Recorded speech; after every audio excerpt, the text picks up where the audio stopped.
There's more information on the shooter. Now, obviously, as you know, Thomas Matthew Crooks, age 20, shot at and missed Donald Trump on the July 13th rally in Butler, Pennsylvania. In Western Pennsylvania, he's a Western Pennsylvania boy himself. Obviously, he's a registered Republican, which was already a weird, unique moment. The fact that he was a white boy, like a cis-het white boy in appearance, wearing like gun YouTuber merchandise, kind of immediately got people to quiet down on the many different avenues that they usually explore in the aftermath of a shooting like this, where they just start blaming entire marginalized communities for the actions of one. But because he was white, thank God, people didn't immediately rush to that conclusion, even though people are now rushing to that conclusion. As a matter of fact, they're just lying. They just decided he's a white male, but now he's trans, according to some psychopaths online. No indication that he's trans at all. Having said that, there are some new developments in the story. The new developments, however, make the situation even a little bit more confusing. What is the political motive is what people are looking for right now.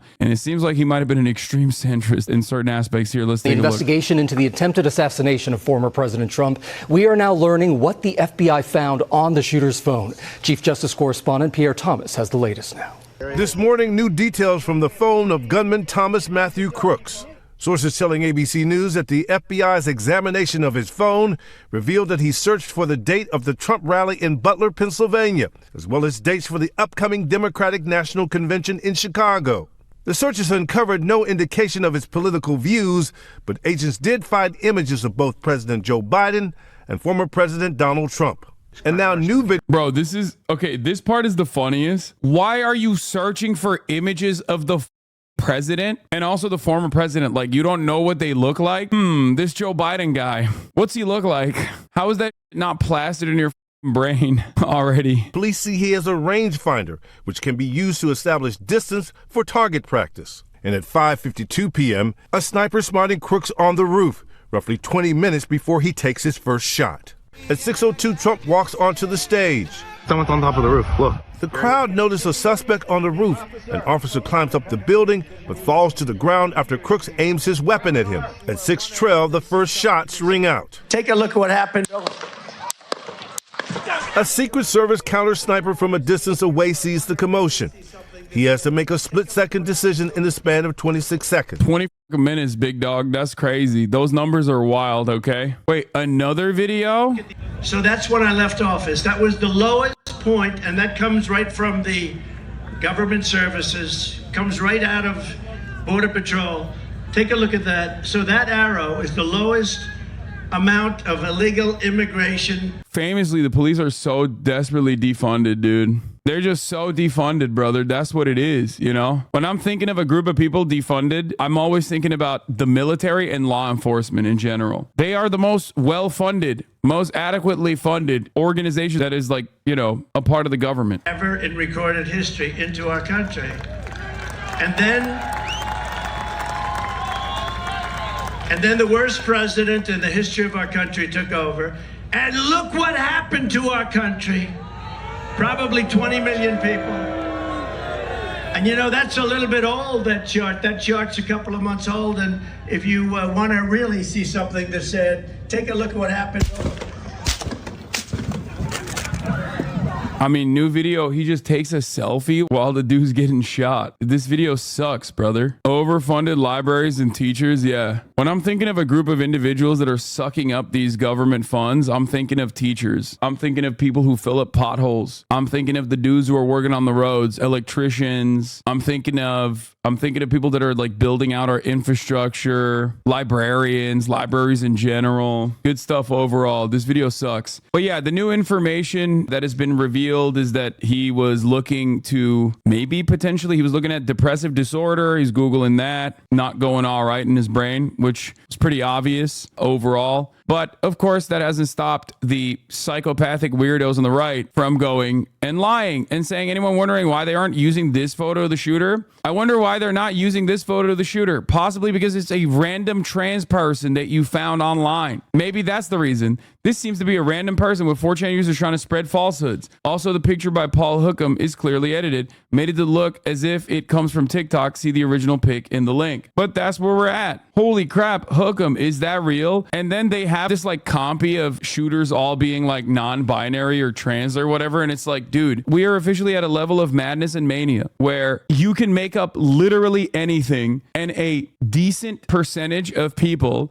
depending on how much they hate that group of people, will believe it. It's so unimaginably psychotic. A viral post on Twitter and Facebook is claiming that Trump's shooter was actually a trans woman who's shared by far-right accounts and Alex Jones. The problem? It's of an unrelated trans woman named Rose. I spoke with Rose today. The post alleging that a trans woman was the actual shooter of Donald Trump went mega viral yesterday, and today, like many times before, it is of an unrelated transgender person. Read my full story here where I interview her. One of the major accounts pushing this information is Paul Hookham, who posted a picture of Rose with the caption, "Wonder why they didn't use his picture." The account claims to have been unbanned by Elon Musk after being banned for 4 years. Was then shared by larger influencers, including Alex Jones, who has a history of disinformation. It's just so f***ed up. It's so f***ed up. No one cares about the truth anymore, man. This is the beginning of the end. People have always had biases. People have always spread misinformation. When there's no check on this whatsoever, when there's no control over this even a little bit, when people have no interest, no regard for the truth whatsoever, and there's a lot of mistrust in mainstream outlets. Some of it is actually well-deserved mistrust, by the way, because mainstream media drops the ball quite frequently, especially when it comes to foreign policy. That matters to a lot of people. When the Iraq War happened and the New York Times and all these other outlets promoted narratives that were complete falsehoods without doing adequate journalism and running cover for American foreign policy, that definitely played a significant role in a lot of people no longer trusting media as much. During COVID, it happened for bad reasons. A lot of people's brains were broken by COVID, and for unwarranted reasons, people were like, yeah, I don't trust the media at all. COVID is fake, or I don't trust the media at all. Vaccines are making you gay. And basically they just like looked for confirmation bias from independent, unverified outlets, and media literacy has gotten worse and worse. TikTok also plays a big role in this as well. TikTok can be good, but it also can be very bad at the same time. CNN, it was a mostly peaceful assassination. We need to stop misinformation laws. Both sides do it. CNN, it was a mostly peaceful assassination. CNN never said that. You're just making that up. If anything, CNN has been kind of glazing Trump quite a bit since the assassination attempt. So I don't know what you're on about right now. That's a hog doing the mostly peaceful protest meme about BLM, because it was. 98% of Black Lives Matter protests that happened all around the United States of America were mostly peaceful. Every single one of those Black Lives Matter protests that turned into not peaceful rallies that turned into riots happened as a consequence of police brutality. The police were the escalating factor there. You've already beamed this kind of misinformation into your mind so much that you can't even think about it critically at all. Has there ever been a time when the media was trusted in the USA? Can't think of a time since yellow journalism. Over the course of many years, I think the mistrust in the media has grown a lot, especially as there are more outlets overall. People still personally think that Portland was on fire nonstop. Okay, 95 isn't true, Lamau. No, it is true. There were studies conducted on it. That was where the coverage was coming from. Studies were conducted in the United States of America, mapping out every single protest that happened. Doesn't matter though, because it's the same narrative with the crime panic. It's the same narrative with the immigrant crime panic. You see these emotional, impactful images play over and over again in repeat, and it warps your perception. It warps your perception.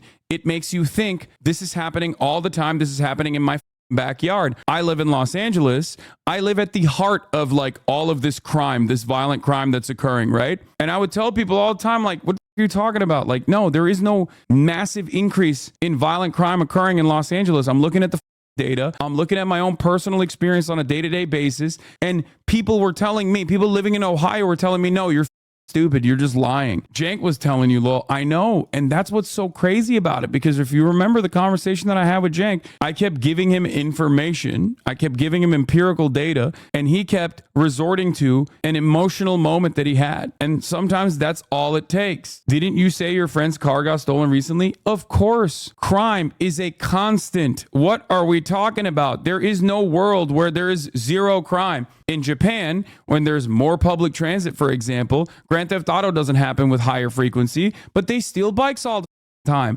Depending on where you are, of course there's going to be crime. What are we talking about? The entire point of this is not to deny that crime ever exists. The point I'm making is not that there's no crime at all. The point that I'm making is you can't look at just individual acts of crime and go, I'm inferring that crime is actually out of control. You literally are supposed to look at it and go, let's look at the data. Let's look at the broader picture. Is there more crime happening right now than the year prior?